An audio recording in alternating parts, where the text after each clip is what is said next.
ஒரு எலக்ட்ரிக்கல் ஒயரிங்கில் எப்படி தீன்றது பிடிக்குது, how and electrical wire catches of fire.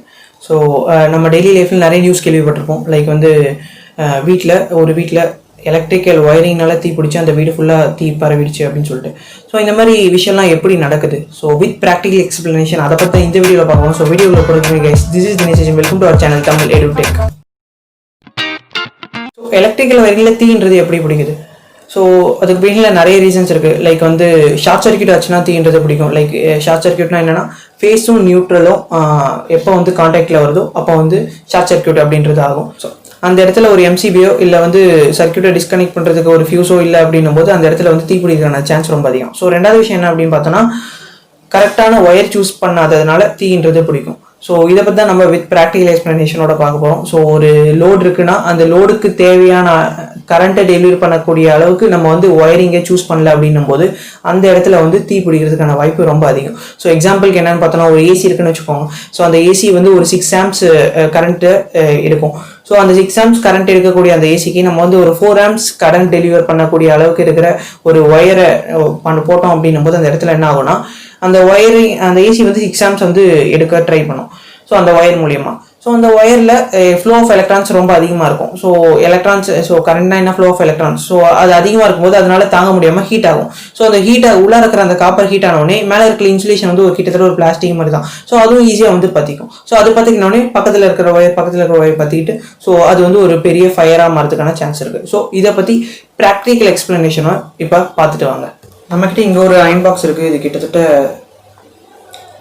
1000 watts consume பண்ணோம். அப்படி பார்த்தோன்னா 4.3 amps கிட்ட கன்சியூம் பண்ணோம். ஸோ இதில் நம்ம என்ன பண்ண போகிறோம்னா, இதோடைய இன்புட் ஒயரில் லைனுக்கு வந்து ஒரு தின்னான ஒயர் வந்து யூஸ் பண்ண போகிறோம். ஸோ அந்த தின்னான ஒயர் போட்டு இது என்ன ஆகுது அப்படின்னு சொல்லிட்டு பார்ப்போம்.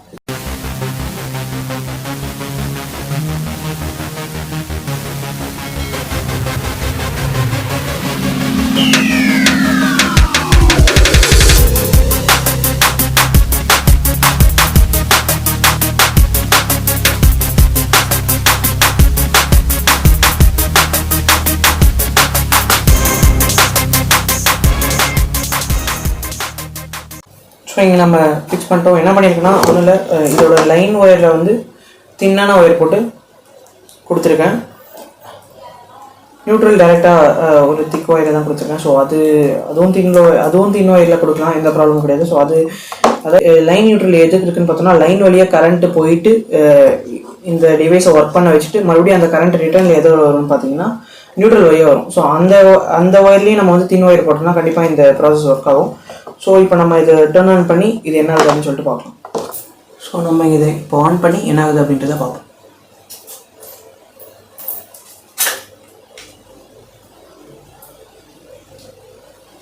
ஸோ நீங்கள் இங்கே பார்க்குறீங்க, நல்லாவே க்ளோ ஆகுது.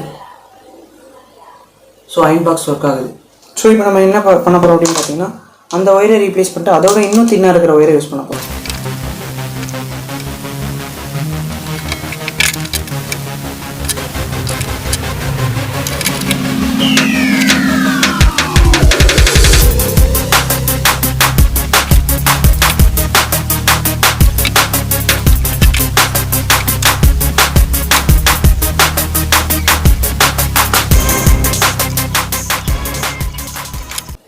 ஸோ இப்போ டர்ன் ஆன் பண்ணி பார்க்கலாம்.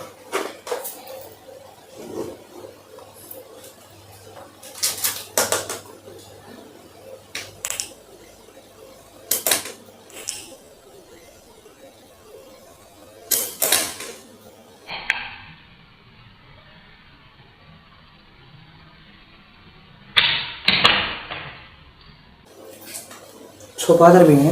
ஸோ ஒன்ஸ் அகைன் இன்னொரு ஒயரை வச்சு ட்ரை பண்ணலாம்.